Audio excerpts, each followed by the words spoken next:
Hey, guys. So I know it's been a while. I'm probably not going to upload that much. Just been a lot of personal things that I've been going through. But something that has remained consistent throughout this entire month is something that can get me through all of the harsh and cruel things about this world. Movies.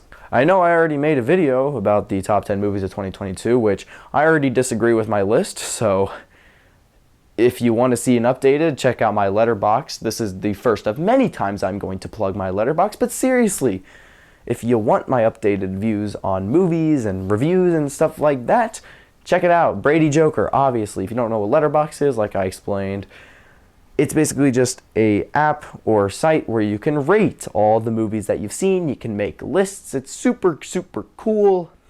Go download it. In this month, I have watched a movie pretty much every single day. So right now, I am recording this video on January 25th, 2023. And my clothes are going to change quite a bit because I'm definitely going to see more movies until the month ends, but I wanted to record some of them ahead of time so I don't have all of them to do at the very end of January, you know what I'm saying? So my clothes are definitely going to change quite a bit during this video. So as of right now, I have seen 51 movies this month. 4 of them were rewatches, 47 were completely new movies. Keep in mind, this is not going to be a full-on, full-fledged review. If you want some of my in-depth reviews, I have some on my Letterboxd. However, most of my reviews on Letterboxd are, well, as some would say, stupid. And with that being said, I just want to give a quick shout out to Karsten Runquist, however you pronounce his last name, or his YouTube channel last name. He gave me inspiration for this. I'm sure everybody knows who Karsten is. He's a very big content creator. He does this at the end of every month too, and I thought it'd be kind of fun considering how many movies I watched. Am I going to continue this? I don't know. I hope I will. And with that being said, let's get on with the first movie out of many I watched in January 2023. At approximately 2:30 to 2:45 a.m. on January 1st, I watched The Lighthouse. What is there to say about this movie that hasn't already been said? I haven't seen any Robert Eggers movie, and this one was amazing. Had brilliant acting, brilliant screenplay, the ending is super cool. It's such an ambiguous movie. There's so many mysteries, so many theories. Everything about it was amazing. I just feel like as time has gone on, it's kind of gotten a bit lower for me. It's not, I did originally give it a 5-star, but the more and more I thought about it, I was like, yeah, I'm gonna lower that down to a 4.5. So, yeah. Next up, we have Whiplash. Yeah, as of right now, I'm gonna be blunt, this is my favorite movie of the month. Everything about this movie was damn perfect. Had some of my favorite acting performances. J.K. Simmons and Miles Teller were amazing. Has some fantastic cinematography, great screenplay, great story that keeps you interested through the whole thing. You never get bored once this movie is absolutely fantastic. And you should definitely go watch it. And then I watched Jordan Peele's Nope. I'm sorry guys, I don't know what you guys saw in this movie. This is one of the times where I'm gonna plug my Letterboxd because if you want to see an actual nerdy review on my Letterboxd, check out my Nope. On very rare occasions, I actually nerd out and explain my full thoughts and opinions on a movie, but most of the time, like I said earlier, they're stupid. So, yeah, I'm not going to get into it. Mostly, though, movie was boring, didn't keep my interest, it wasn't scary or dreadful at all, and some of the acting performances really made me mad. This movie just was sluggish for me. Up next, I watched Encanto, Disney's latest movie, right? This is Disney's latest movie, I think. And yeah, it was really, really good. The animation is absolutely stunning. I like a lot of the characters. The story is super interesting. It's just not something that's gonna stick with me enough for me to give it a 5-star. And I really like this movie. Okay, up next we have Everything Everywhere All at Once. Yeah, if you want my full in-depth thoughts, check out my 2022 ranked. It's still my favorite movie of 2022. And yeah, go check out that video if you want to see my full in-depth thoughts. But to sum it up real quick, this movie is super fast-paced. It never gets boring. The characters are amazing. The acting performances are fantastic. The story is so compelling. I love the genres. I love the action. It's perfect. Then I watched Cars 3. This was another Pixar snooze fest. Oh my god. In fact, I actually fell asleep while watching this movie. Now, I'm not a huge fan of the Cars trilogy alone. In fact, Cars 2 is genuinely one of my least favorite movies of all time, at least when I watched it back when I was 11. So I don't really think I'm gonna like it now as a 16-year-old. This movie was boring. I don't like Lightning McQueen in any of the movies. This movie was a drag, but I had to because I wanted to watch every single Pixar movie, and this was on the list. I then watched Onward. This was another Pixar movie that I hadn't seen, and I enjoyed it. It was a nice little fun adventure movie. Sure, Chris Pratt's voice is a bit annoying in it, and I really like Tom Holland's character though. I like the development that they both go through. Thought this was a really fun movie. If you haven't seen it, yeah, go watch it. It's nice. It's a fun little movie. I then rewatched WALL-E. I think this is an absolutely fantastic film. It's absolutely stunning. I love the pretty much first half being in no dialogue. I think it's really captivating how they're able to tell such a compelling story without any words. It does start to lose me a little bit once you get into the captain or the ship section, but I still think it's engaging enough to where I really like it. My only problem is the villain. Otto? Isn't that the name? Kind of sucks. It's kind of one of the worst Pixar villains in my opinion. But yeah, really good movie. And then I watched Luca. Luca was the last Pixar movie I had to watch before I had seen them all, and I'm happy to say that this was a great note to end on. I was honestly not expecting a lot from this movie, but I actually enjoyed it a lot more than I thought I would. I loved the friendship between these three people. I love the way that their characters develop. I love the story itself. It's super interesting. I think the villain, while he is stupid and goofy, I don't really mind him. I think this movie just has really compelling characters, and I think that's what kind of drives it. I really like the ending. It's just a really good Pixar movie. Definitely go check this one out, because I think it's actually one of the more underrated and forgettable Pixar movies. So yeah, definitely watch this one. I then watched The Banshees of Inisherin. Again, just like Everything Everywhere All at Once, if you want my full in-depth thoughts, go watch my 2022 video, but long story short, this movie is amazing, and I do consider it better than Glass Onion now. I'm probably gonna rewatch it soon actually. Same thing with Aftersun, which is coming up too. So yeah, you'll probably see The Banshees and Aftersun later in this video when I rewatch them, if I rewatch them. I really want to, but yeah, this movie is really, really good. I then watched Gattaca. Oh shoot, sorry, I fell asleep. This movie bored me. It wasn't really interesting. Sure, I love Ethan Hawke and everything he does, but this movie just didn't engage me. And that's okay. It's fine for what it is. I can see why people like it. It just wasn't for me. I then watched Aftersun. Like I just said with The Banshees of Inisherin, this movie is amazing. It's probably better than Glass Onion, especially if I do rewatch it. The more and more I think about it, the more and more I like this movie. In fact, it might even surpass The Banshees. I just think the story is so captivating. And again, if you want to see more in-depth review, go to my 2022 video. For real, just go watch that video. It's really good and didn't really perform well. So I don't really think this one is going to either. But you know what? I want to make it anyway because it's fun. I then watched Barbarian. I think this movie is actually a bit overrated. I see a lot of people saying it's one of the best horror movies to come out in the last couple years. And I'm just like, no, it's not. I mean, it was good. It was pretty good, but nothing more, nothing less. It has some of the dumbass, typical cliche horror movie stuff, annoying characters that I'm not a huge fan of, stupid decisions that I'm not a huge fan of, and the monster's pretty cool, but it's kind of gross. And this movie isn't that scary. But the premise, I actually kind of enjoyed, so it was a good movie. It was a nice time, no alcohol required. And then I watched The Menu. Holy crap, just go watch my 2022 video. Honestly, this movie is really good. I think kind of like The Lighthouse, it's kind of grown down on me the more the month has gone on, but I still think it is fantastic. Love the performances. Just go watch my 2022 video. God, I keep on saying that shit, but I'm gonna keep saying it after, because there's still 2 more movies that I have to talk about that are on that list. So seriously, just go watch the video. God. And then I watched Top Gun Maverick. Just go to the 2022 video. This movie's really good. I really liked it. It's super, super cool. Action's cool. Tom Cruise is hot. That was a joke. Kinda. Semi. Don't take that too seriously. I then watched The Interview. This movie's hilarious. I love James Franco and Seth Rogen. James Franco is in one of my favorite movies of all time. Seth Rogen's funny. This movie was really good.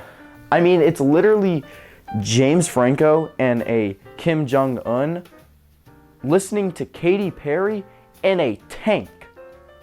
What more do you want out of a movie? Now, just me personally, I'm not a huge fan of comedies. They usually don't really stick the landing, but this one did. I'm glad I watched it. Finally. All my friends kept telling me to watch it, and I finally did. I watched it with my friend. So, good experience. I like this one. And then I watched the 2022 Scream.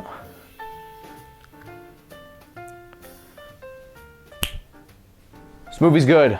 It's really good. Bang, done, next movie. I then watched the Big Time Adolescents. And Scream was the last one that I'm gonna talk about that was in my 2022 video. I promise. Okay, that's the last one. Like I said in that video, Scream was the last movie that I watched before making that video. So, there you go. We're done. Anyways, the Big Time Adolescents. I hate Pete Davidson. I don't think he's funny. And I just don't like him. I don't like him. But I did enjoy this movie. It's a good coming of age. I think with time, it's actually grown on me a little bit. Do I think it's better than The Interview? Probably not, but I like this one. It's a good coming of age. Has all the ingredients, but something that I do think is a little weird is that there was no good character development in this movie, if I'm being honest. I think character development's actually a really big thing in these coming of age stories, and Pete Davidson does not have a character arc at all. He's still the same exact shitty guy by the end of it. Sorry, spoilers, but it's Big Time Adolescence. No one cares, bro. Anyways, it was good. It was better than I thought it would be. So, there's that. Up next, I watched Spider-Man. Yes, this was my first time watching the original Spider-Man all the way through. Now, I'd seen about half of the movie before, but this was, like I just said, my first time watching it all the way through. And I love it. The original Spider-Man. It's just a fun superhero movie. Spider-Man, one of the best to ever do it. I love Tobey Maguire. He's my favorite Spider-Man, even though I haven't seen any of the Amazing Spider-Mans. And still to this day, this is the only Spider-Man out of the original Sam Raimi trilogy that I've seen. Don't worry, I'm gonna get to the other one soon. Just give me some time, man. There's other movies I want to watch. So yeah, I love Willem Dafoe and pretty much everything he's in. I'm gonna talk about him later, don't worry. This movie is really good. I like the Spider-Man. And then I watched A Clockwork Orange. All right, this one might make a couple people mad because some people hate this movie, but others really like it. I really liked it. I can recognize that this is a really, really well-made film, but if you've seen it, you know, it's pretty effed up. This movie has a lot of controversial themes like rape and violence and beating up homeless people, for crying out loud. And it's all just stuff that I really don't want to get into, but yeah, I really like this movie. It's very tonally shifted. I really like how the beginning and the end feel very disjointed with the second. It feels very nightmare-ish, if you will. And it's just a haunting movie that sticks with you after you watch it. And that's what I like in a movie that can stick with you after you watch it, but not in a sick, demented way. This movie stuck with me, I wouldn't say in a good way, but it stuck with me in a way that I'm like, yeah, that was a really good movie. And I really like it. Kubrick is just good, man. I like Kubrick. Up next, we have Good Will Hunting. This movie was just sad. I mean, it wasn't as sad as I thought it would be, and it wasn't as good as I honestly thought it would be. I had heard that this was a beautiful, fantastic, wonderful movie, and I mean, it was really, really good, but one of the best to ever do it? No. I mean, Matt Damon and Robin Williams give very heartfelt, beautiful performances, but the movie, it drags at times. I even really liked Ben Affleck in this movie as the Matt Damon's friend. I think he's really cool. And I really just like the story in general too. I think it's really compelling. It's a story of, growing up, maturing. And I dug this movie a lot. Dad, come here. No, come here real quick. Okay, come here. So, what's your favorite movie of all time? Armageddon. Armageddon? It's a Wonderful Life. Yeah, that's what I'm talking about. This guy knows what's up. What's up, dog? So what were your thoughts on Good Will Hunting? That's the one I just talked about. What were your thoughts on Good Will Hunting? For a guy from Boston, he was a pretty smart dude. He was pretty Figure out math problems. Genius. genius. Yes. All right, well, appreciate that. Yeah. That's excellent. Excellent. All right, well, see ya.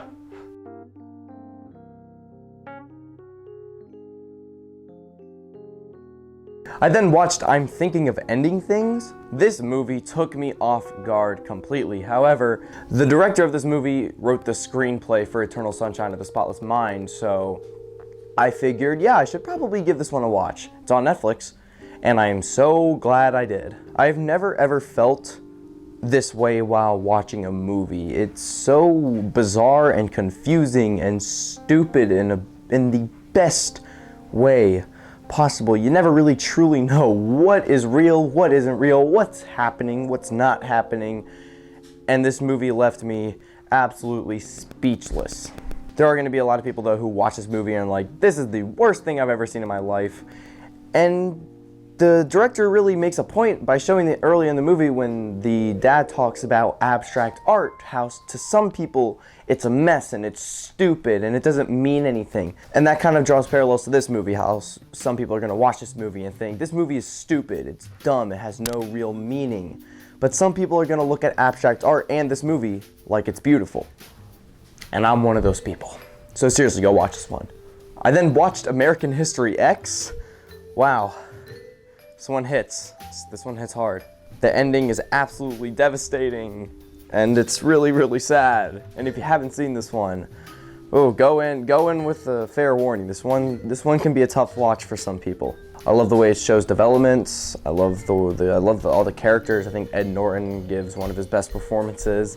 Maybe not as good as Fight Club. I don't know, man. Fight Club I have a strong bias for, seeing as it's kind of what got me into loving these types of movies, like dramas and stuff. I don't know. This movie just, when you finish it, you don't feel good after you watch it. You're not like, yeah, that was a great movie. When you finish this, you're like, that was a great, that was a great movie, but yeah, this one's gonna stick with me. That's what you do when you finish this movie. But yeah, this one's sad, but really, really good. I then watched Donnie Darko.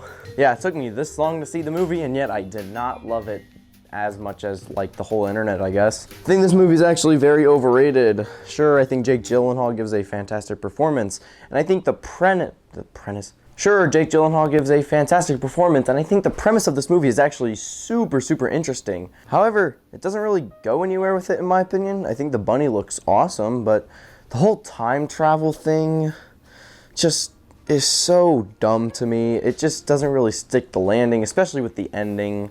It's super confusing, and even after watching an explained video, it didn't really make me change my opinion. Like sometimes when I watch an explained video, it actually helps me like the movie a lot more, but this one not so much. This movie has a lot of things I really enjoy about it, but then a lot of things that I don't. But yeah, I think this one's a little overrated. I then watched Liar Liar. This movie is so goofy. I love Jim Carrey. He's my favorite actor of all time.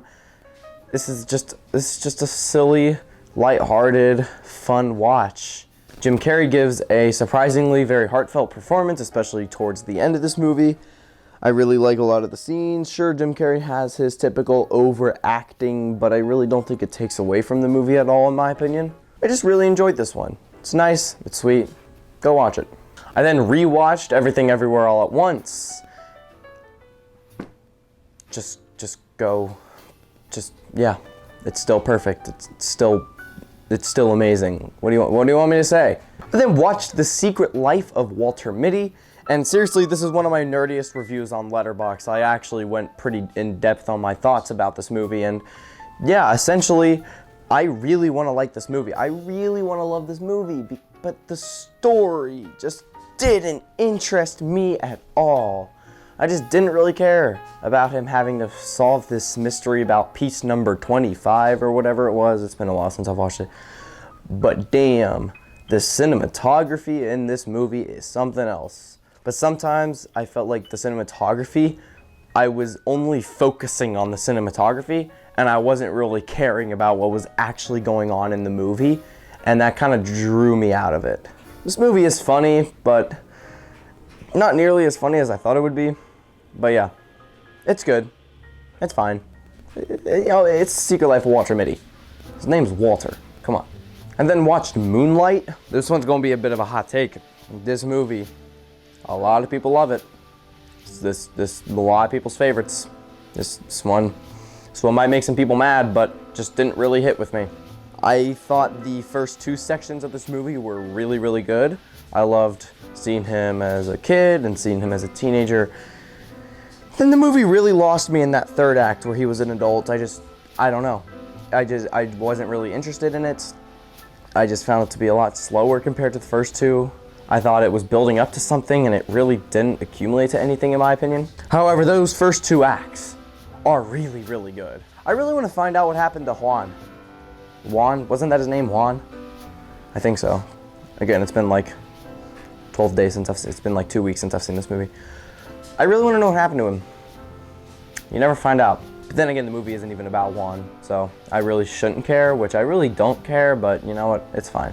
I will say I really like a lot of the acting in this movie. I think everyone puts on a fantastic performance in this. And overall, I really enjoyed this movie. It just kind of lost me in that last act, which I think really needed to bring it home to make this capital A great? What? I meant to say capital G great. There you go. I then watched Coda. Man, my family overrates this movie so much. They all watched it without me one night, and my mom has put it up there with some of her favorites of all time. My sister gave it a 5-star. So I was looking forward to this one. And yeah, it was good. It was really good. That's about it. I didn't think this movie was that sad. I didn't cry or anything, but it does make you feel good. It's a feel-good movie. Just the first act didn't really entice me into the movie. I wasn't really feeling it, but as soon as you kind of get into it, you're kind of in for the long ride. The last act of this movie is incredible. Do I think it deserved to win Best Picture? I don't even remember what else was nominated that year, and if I look, I'm sure this one will probably be the best one, but I don't know. Who am I to say? I then watched The Spectacular Now. This one I think has actually grown on me the more and more I think about it. You know, like when I first watched it, I was like, this is just a nice little romantic drama. And then the more I thought about it, I was like, yeah, this movie was pretty good. I liked it a lot. I think Miles Teller and Shailene Woodley, I don't know how to pronounce her name, I'm sorry. I think they both gave fantastic performances. I really like Miles Teller's character in this movie. I know you're not supposed to. You're supposed to like, you know, he's not a good guy. He does a lot of shitty things. But I think that's what makes him, his actions, and then the end of this movie, I think it's what makes it more redeemable. I really liked his character development in this movie. And sure, the movie is predictable, but it's a nice little movie to watch. I enjoyed it. I then watched Mandy. Man, this movie is batshit crazy. This is probably one of my favorite protagonists in any horror movie I've ever seen. Does this even really count as a horror movie? I think it does. It's pretty creepy. It's a scary premise. You know, spoilers, your wife gets abducted, she gets killed, you get left, and yeah, scary movie. I think Nick Cage's performance in this thing is phenomenal. I love Red as a character. And also, he is never addressed as Red once in the movie, and that's his name. Just never gets addressed as Red, or his name. I really like the antagonist. I think the cult is pretty creepy, and they're all annoying as hell, but I think that's the point, and I think it's really, really good. I love the cinematography and lighting in this movie. It really draws you in with this out-of-world experience. I love so many of the lighting choices in this movie. It makes this movie unforgettable. This movie also has a really depressing and pretty scary ending. I mean, it's bittersweet because sure, he gets revenge, but I mean, at the cost of what? His wife is dead and he gets a reminder and then he gives this scary ass looking face. I really love this movie. It's one of my favorite horror movies I've seen recently. It's phenomenal. I then watched Wolf of Wall Street. This is easily my favorite Leo performance that he's ever given. Sure, this thing is 3 hours, but I honestly felt like it was a 2 to 2.5 hour movie. It did not feel all 3 hours. I love the story behind this movie. I love that me and my friend Will, we looked up, is the Wolf of Wall Street inappropriate? And there's like a site that he looks at that like rates the different things in movies. And it's funny when it talks about sex, nudity, drugs, it's like to the T, and then as soon as it talks about positive influences, it's like at like a 1. And yeah, it's true. This movie really has no good message. It really doesn't have like a good character to really root for in the movie. I think that's just the point. It's just a biopic, I guess, kinda. A biopic of Jordan Schwartz. Is that his name, Jordan Schwartz? I think it is. And Leo does a phenomenal job. I love Leo. He's up there with my favorite actors of all time. Sure, 3 hours, it's long, but honestly, just go watch it. It's phenomenal. I then watched The Shining. Yeah, it took me a very, very long time to see this movie. I don't know what took me so long, but here I am talking about it. And I'm very, very glad that I watched it. This movie is so good. This movie really reminds me of Robert Eggers' The Lighthouse, where it's very slow at times. It does not a lot of like horror things really happen, but over the course span of the movie, there's characters in each movie that go crazy. I really like that. And then by the end of it, you're left with so much interpretation in both movies. You just like, what happened? And that final shot of Jack Torrance in the picture will like it's actually just disturbing as hell to see that picture, in my opinion.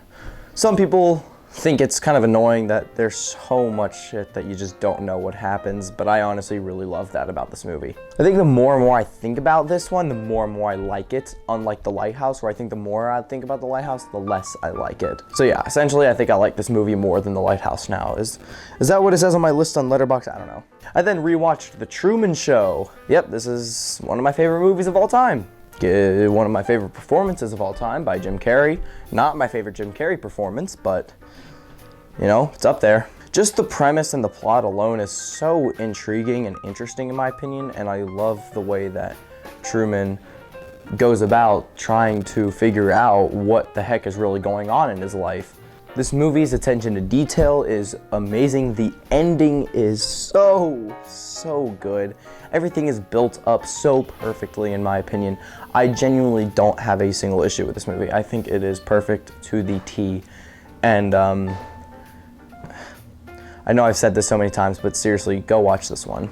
I then rewatched Eternal Sunshine of the Spotless Mind. No, you should definitely go watch this one. I mean, still watch Truman Show, but watch this one. Jim Carrey in this movie gives one of my top 5 favorite performances of all time, and Kate Winslet doesn't shy away from that either. She also gives one of my favorite performances I've seen in a very long time. If you follow me on Letterboxd, you know that this is my second favorite movie of all time, and you know, again, I'm recording this, what day is it? January 29th, so a couple days after my last recording session, which you guys saw earlier.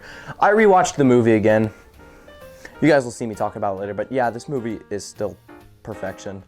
This movie especially hits really hard for me right now because, you know, I've gone on my break. You know, I just went through a pretty tough breakup in real life, and that's kind of why I haven't been uploading a lot. And this movie just really connected with me, and it's phenomenal.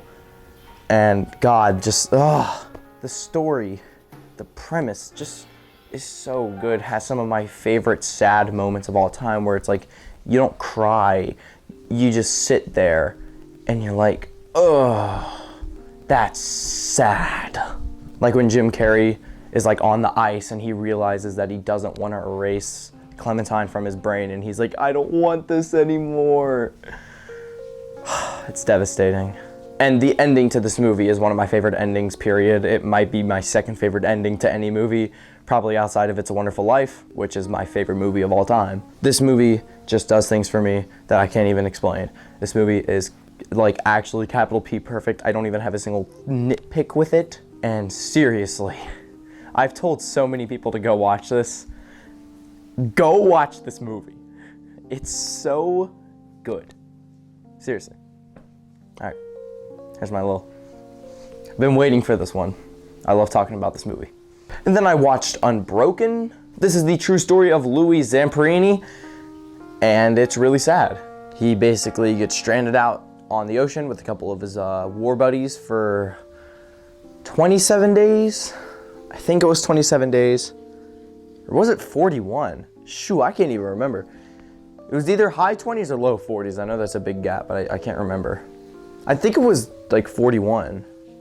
Anyways, he gets captured by the enemy team and he goes through hell, literally. And while I might be making the movie sound like a masterpiece, it's slow, it's boring. I think if a way more talented director took this movie and made it, I think it'd be a lot better. But as of where it stands, this movie it should have stuck with me, and it didn't. I'm not trying to say that what Louis went through in real life was not anything short of a tragedy, because it is, but I think this movie could have been done a whole lot better. And I'm not gonna sit up here and lie and say that Jack O'Connell's performance of Louis was not phenomenal, because it really was. His performance really carried this movie, and I think if it was not as good as he performed, this movie would have been not so great. I then watched The Grand Budapest Hotel. There's another one of my favorites. This movie is the most enjoyable movie I have ever seen in my entire life. I was probably smiling throughout 90% of this movie. It's just such a fun time. The acting is phenomenal. The characters are great. It is such a beautiful movie. The cinematography is breathtaking. It's hilarious. I love it so much. It's my favorite Wes Anderson movie that I've seen thus far. Still have quite a lot to watch, but I'm getting there. Don't worry about it. This movie is just phenomenal. And seriously, I mean this one. If you haven't seen it, you should go watch it. I then rewatched Whiplash. I already talked about this one. Just go back to the very beginning of the video. It's still perfect, still a 5 stars, still one of my favorite movies ever. Moving on. I then watched Gone Girl. This one has been on my list for quite a while because Fight Club is one of my favorites of all time, and I want to get into some more David Fincher movies. And this one was nothing short of incredible. Sure, there were some things I didn't love about this movie. For example, I think the first half of this movie was much better than the second half before the big twist happened. And also, I love the big twist. I think it's super, super clever. I think the way that it was meticulously thought out and the writing is insane. I just don't really like the character. I'm not gonna say the name so it doesn't spoil the whole movie, but I really don't like the character that the big twist is involved with, because how could I? How could you? It's genius what the character's doing, but it's psychotic, essentially. And that made the movie frustrating. I think it was made to make you frustrated, but this was frustrated in like, I want to punch my laptop in the face right now, which can become quite dangerous. Ben Affleck gives probably my favorite performance I've seen from him, and the cinematography is so good, just like every other Fincher I've seen, which is only 2 up to this point, which would obviously be Fight Club and Seven. Don't worry, we have another one coming. Don't worry. And this movie's really good. Just a couple things made me mad. Really good movie though. Then watched Bottle Rocket. This is Wes Anderson's first movie, and it shows. It doesn't really have that quirky Wes Anderson style that you see in movies like Tenenbaums, Budapest, obviously. And this movie is a cheese ball. It's a cheese ball, but it's fun, and I enjoyed my time with it. Found it very, very stupid at points, but like I just said, it's cheesy, it's dumb. And I really don't have a lot to say. I really love Owen Wilson's performance in this movie. I really liked his character. That's about all I have to say. It's a fun movie. Bottle Rocket. I then rewatched Teen Titans Trouble in Tokyo. God, this movie is so good. Why does nobody talk about this movie? It's so good. Teen Titans Trouble in Tokyo. This movie is hilarious. I laughed out loud several times, probably too many to count. I love every character in this movie. It's so good. The action is great. The score, right? I mean, it's not really I mean, yeah, I guess it is kind of a score, but the score is really good, man. The music bumps. I mean, like, there's a couple scenes where I'm like, I'm just like bumping into the music. It's lit. This movie's really fun. You gotta go watch it. It's a great one. It's a great movie. It's fun. I then watched The Breakfast Club, another movie that I probably should have seen probably a movie I should have seen a long time ago. Got it that time. But I procrastinated and watched it, and I loved it because it's The Breakfast Club. I love the characters in this movie. I love the way they interact. The writing is incredible in this movie. It's just a good movie. It's so enjoyable. It's just such an enjoyable movie. I love everything about it. It's just not a movie that I'm gonna think about it in a long time. Like, I'm gonna be like, Breakfast Club. Movie was really good. Also, can someone explain to me why the nerdy guy, I don't even remember his name at this point, why he named it The Breakfast Club? Like, he wrote the letter to the detention guy, and he's like, yours truly, The Breakfast Club. Why? I don't get it. Was there like a line in there that I missed? I don't know. Maybe I'm just dumb. But I really like what this movie did with like stereotypes and tried to expand it. But a lot of movies have done that. But I think this one was one of the earlier movies to really expand on stereotypes, and I really enjoyed it. I then watched 2001: A Space Odyssey. Yep, this one's a bit of a hot take. Some people are gonna be mad at me on this one, but you know what? It's how I felt about the movie. This movie was boring. Sorry. It literally made my mom fall asleep. I wanted to fall asleep, but I also had a lot of stuff going on that night. So maybe I should give this one a rewatch. I feel like a rewatch would actually help quite a bit with this movie. But some people say that like first time they watch it, they don't like it, but then it just sticks with them. This movie hasn't done that. I haven't found myself actually wanting to rewatch it like some other movies. But man, I don't know. This one just didn't stick the landing for me. I mean, it's impressive and innovative as hell for its time. It's absolutely wild what Kubrick was able to accomplish for 1968. But it's boring. And the ending is batshit wild and comes out of nowhere. But there are actually quite creepy and disturbing imagery in this movie. Like, there's a couple like outer space scenes where I'm like, yeah, it's pretty creepy. If you know, you know. If you've seen the movie, there's like a certain scene where a character gets pretty much screwed by Hal. I was trying to remember the computer's name, by Hal. And it's just kind of disturbing, the way that it's shot and the imagery and the sound. And I really dug those parts of the movie. But this movie is confusing. The gorilla stuff was weird, but I did enjoy the ending just because it was insane. And it was like 2 a.m. when the movie finished. And I was honestly just glad that I could go to bed. I then watched The Royal Tenenbaums. Yeah, this is another great Wes Anderson movie. Is it as good as Budapest? Absolutely not. Is it as good as Fantastic Mr. Fox? No, absolutely not. But it's really enjoyable. I like a lot of this movie. I really don't know why I didn't give this a 4.5, and I still don't give it a 4.5, but there's just something about this movie that didn't click with me. I don't know. A lot of people look at this as Wes Anderson's best movie, or one of his best, or that it really connected with them. This movie just didn't really connect with me, and that's okay. We're all different. That's what makes us so interesting. I don't love some of the characters in this movie. Some of the themes are kind of weird in my opinion. And a dog dies, which made me sad. Made me real sad. Forgot I had gum in my pocket. And I just dropped it on the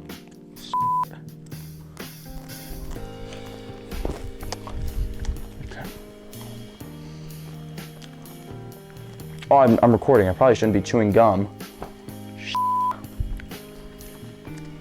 Somebody spank me. Sorry. Alright, that's all I have to say. I then watched Shutter Island. There's a couple Scorsese movies I've seen, and I think this was my... How many Scorsese movies have I watched? Oh, I forgot he did Wolf of Wall Street. Okay, so this was my third Scorsese movie, and easily my favorite, at least that I've seen. I thought this movie was brilliant. I love Leo's character and how he goes insane throughout the movie. The shit made me go crazy. That was my review on Letterboxd. You should go follow me, Brady Joker. Just go do it. I watch a movie pretty much every single day. And I leave either a really nerdy review like I just did with, I literally just watched a 5-star. Oh, Her. We'll get to Her in a little bit, but left a super nerdy review for that one, and then I made kind of a funny one. Not really a funny one, but a short one for another movie. I literally just finished it, 10 Things I Hated. Okay, Shutter Island. This movie is really good. I love the twist. I love all the performances. It's super engaging. I was never bored during this movie. This is quite a long movie. It's like 2 hours and 20 minutes. And it kept me engaged. And I loved it all the way through. One of my favorites of the month so far. And it's on Netflix. So you should go check it out. I then saw Megan in theaters. This was my first theater experience of the year. And this was a nice little horror movie to start off my theater experiences of the year. I'm counting this as a 2023 movie, by the way. I know it premiered in 2022, but I don't give a shit. This is a 2023 movie. It got wide release 2023, so that's gonna be a consideration for my year-end list, although I only gave it 3.5, so it's probably not gonna make it on. But I still enjoyed the movie. It's not really what you would expect going into it. I mean, it really is pretty much just Child's Play 2019, but which one's better? I didn't really think about that. They're both like on the same page, honestly. But I'd probably prefer 2019 Child's Play, just by like a hair. Just cause Mark Hamill, honestly. But I did like a lot of aspects about this movie. It surprised me actually, because when I saw trailers for this thing, I thought it was gonna be horrendous. Thought it was gonna be one of those January horror movies that everyone was just gonna shit on, but hey, it's actually getting good reviews. I personally enjoyed it, and yeah, that's Megan, aka Child's Play 2019. And then watched Bruce Almighty. What a movie, man. This movie is hilarious. I laughed so many times. I personally am a religious person, so I really liked God in this movie. Also because it's Morgan Freeman, so how could you not like God in this movie? This movie is hilarious. It's super heartfelt. I love the relationship between Jennifer Aniston and Jim Carrey. That's such a weird thing to me.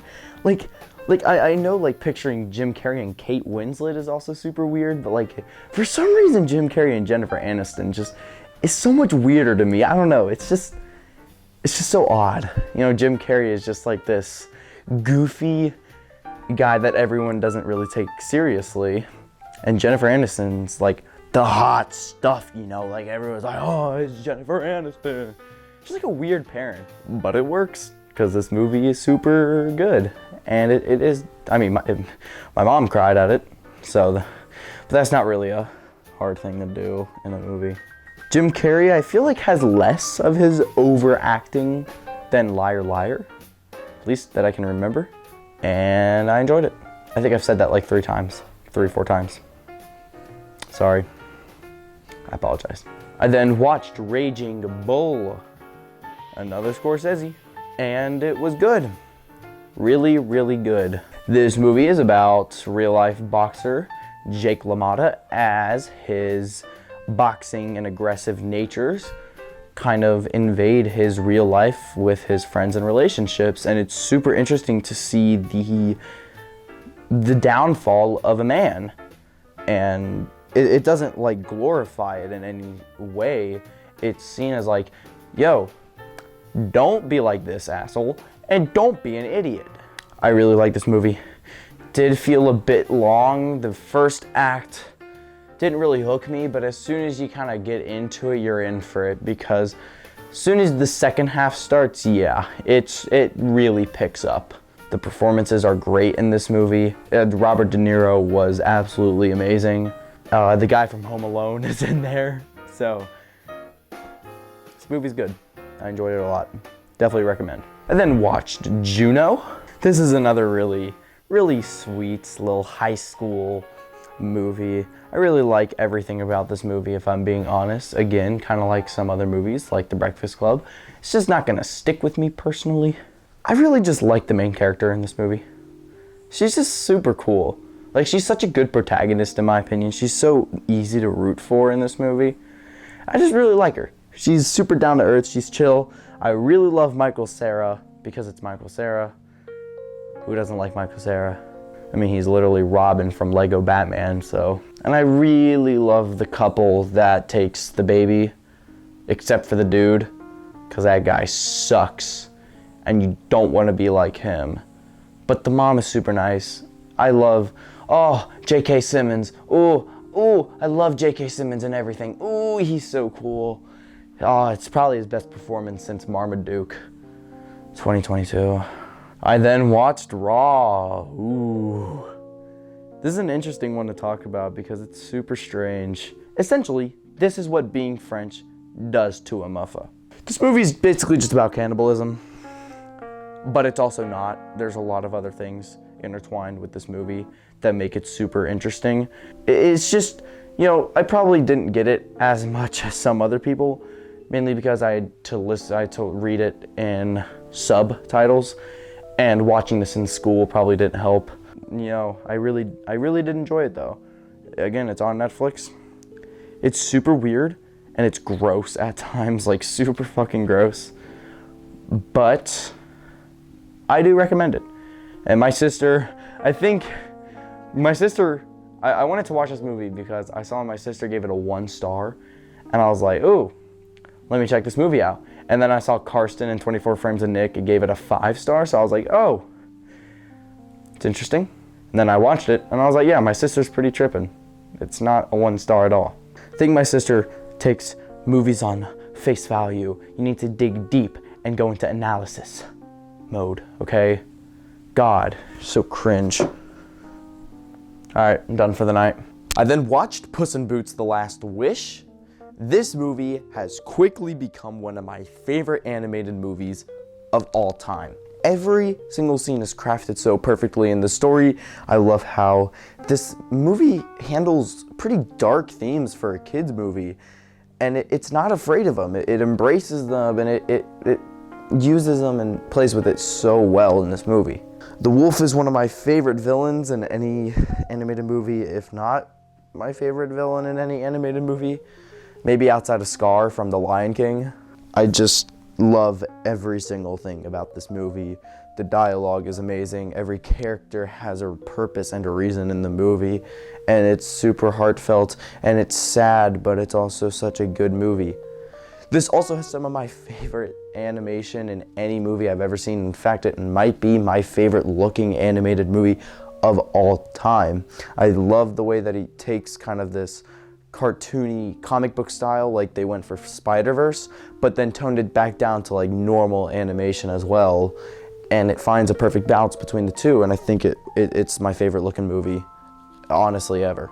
Definitely go check this one out in theaters. It's phenomenal. I then watched 12 Angry Men. Yes, it's so much yes in this movie. It's so good. This movie is hands down probably my favorite screenplay of all time. I just love the idea of taking 12 guys, putting them in a room, and that's the whole movie. And they debate and they talk amongst each other. And that's it.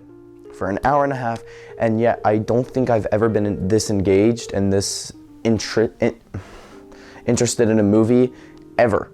I love how the crime is meticulously planned out, where on surface level, it looks like there's absolutely no cracks in the story, but then you really start to dive into the story and you see all these like amazing reasonable doubt moments where like, yeah, that's a very easy way to explain away the murder.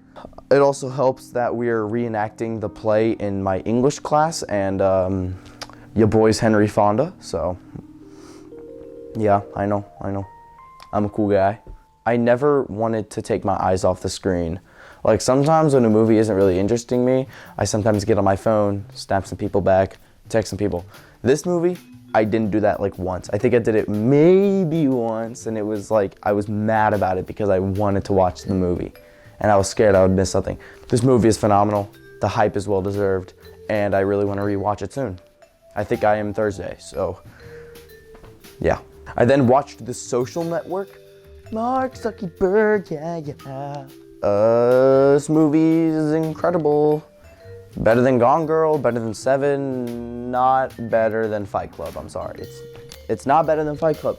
Fight Club will always have a special place in my heart, like I said earlier. But I love this movie.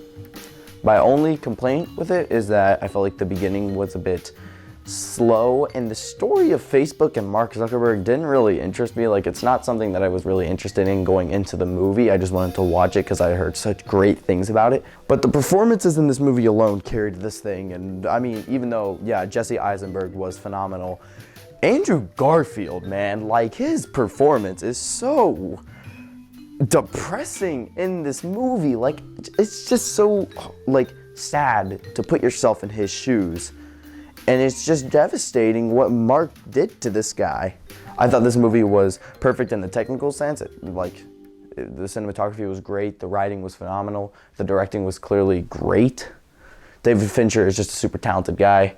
Can't wait to see more of what he's made. Haven't seen Zodiac yet, that's definitely on my list. And yeah, I really love this movie. It's really good. I then watched The Witch. Thought it was only fitting, seeing as I watched The Lighthouse earlier this month. And this movie, while definitely not as good as The Lighthouse, definitely is kind of bonkers if you ask me. This movie just takes this family and they isolate them, and you get a witch and also Black Phillip, who is the goat. Get it? Because he's a literal goat. I thought that was pretty funny. So many stand-up performances in here. Obviously, Anya Taylor-Joy is phenomenal. Ralph Ineson was absolutely incredible as her dad. I mean, the dude has the deepest voice I have ever heard in my life. And then Harvey Scrimshaw as Caleb is a very underlooked performance in here. I mean, the things that this probably about 13-year-old kid can do in this movie is incredible. There's a couple things I don't like about it. I don't like the mom. I don't like the two twins. They're super annoying characters, and I can't tell if they were supposed to be. I think you were not supposed to like root for them, but like they're just super annoying to watch in my opinion. I mean, the actors do a good job, but it's just like, ugh. It's just like, eh. This movie's weird, has Robert Eggers style, and I did enjoy it a lot. I then watched Vertigo. I was very excited to watch this movie because it's James Stewart, and It's a Wonderful Life is my favorite movie. And just like in that movie, James Stewart was incredible. I think this movie and its theme of obsession is super interesting, and I love Hitchcock's use of all the spirals throughout the movie. It's super, super genius and brilliant. Thing is, I went into this movie expecting one thing and got something completely different out of it. I thought this movie was supposed to be mind-bending, that it was supposed to be like just so haunting and chilling and like I thought it was supposed to warp my mind of the world. And what I got was an obsession romance movie. I didn't really see the thriller aspect. Like, I looked it up and the genre said that it was like thriller. What? I mean, sure, there's a couple scenes where like, yeah, that's crazy. And the plot twist in this movie is insane and really, really well executed. But I don't know, the story of this movie just didn't really hook me. at all, pretty much until like we got like halfway through the movie, and then I was like, okay, it's getting good. But man, first act, I just didn't get invested in the story, and that's just me. Look, the movie's good. It's incredible. Alfred Hitchcock, I mean, just by watching this movie alone, I can tell he's a very talented dude. But I don't know, I didn't really get a lot of what I wanted after watching this movie. I then watched No Country for Old Men. I really liked my review for this one on Letterboxd. It said, Anton Sugar chases down Thanos, while Anton Sugar gets chased down by Two-Face. It's essentially what the movie is, but I really like its theme of death. It's super confusing, like the overall theme, I really didn't get. I kind of had to watch some videos to really explain what this movie meant. But I really enjoyed a large part of this movie. Pretty much Anton and Llewellyn, they carried this movie for me. However, Tommy Lee Jones's character, the deputy, or the Sheriff Wells, was that his name, Sheriff Wells? Can't remember. Bored me. I didn't really care about his kind of role in the movie. I really just wanted Llewellyn and Anton because they carried this movie for me. I mean, sure, Wells is, I'm gonna make sure that that's his name before I look like an idiot. That was Carson, not, okay. Ed, his name was Ed. I'm sorry, I'm really sorry, guys. Ed, his story, it was fine, like it was good, but it didn't intrigue me as much as Anton and Llewellyn. I just love how easy you can get warped into the idea of being a main character. I'm not gonna try. This movie's really hard to talk about without spoilers. But yeah, it was really good. Really enjoyed my time watching this one. I then rewatched Eternal Sunshine of the Spotless Mind again. Yeah, this movie just makes me feel things, man. It just hits so hard. You know, like I said, I'm going through a breakup. This movie just rains down on me. Jim Carrey, like I said, gives one of my favorite. I already talked about it, moving on. I then watched The Northman. I figured I would watch all Robert Eggers movies this month. Figured that'd be nice. And The Northman was easily my least favorite out of his movies. I just don't really like these types of movies, like the period movies where it's like old-timey cavemen, not cavemen, like warriors and stuff like that. It just doesn't really interest me. However, I found the first 40 minutes and the last 40 minutes to be incredible. I thought they were really enjoyable. However, that middle section, as soon as he gets captured in Ireland by his enemy's captain, it like loses me so hard. Basically, as soon as Anya Taylor-Joy gets introduced, it loses me. However, I think everybody in this movie did a great job performing-wise, even though Anya Taylor-Joy's character honestly made me more mad than anything because I felt like she just stood in the way of, no, my battery's dead. Oh well, I gotta wrap this one up. Anyways, middle's boring, the rest is really good. I then rewatched After Sun. Yup, After Sun got even better for me. Like I predicted, earlier when I talked about After Sun, I hadn't rewatched it at the time. I rewatched it yesterday, actually. And yeah, this movie's damn near perfect. It's just, it's incredible, it's beautiful, it's devastating. It's so devastating, but it's funny, it's heartfelt, I love the characters. It's so amazing and sad and no, I rewatched it yesterday.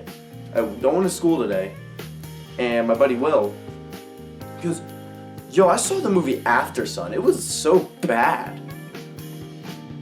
I stared him in the eye. I said, "I hate you."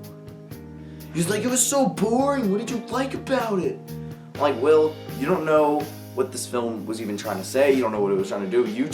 Will, I love you, but you took this movie."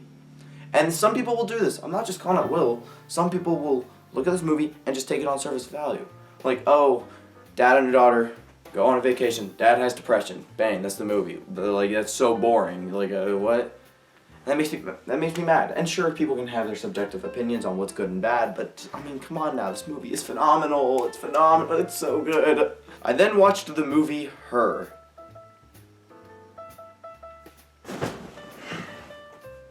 This movie destroyed me. If you really want my like a good review, go look at my review on Letterboxd. Like I keep telling you guys, just watch my go on my Letterboxd.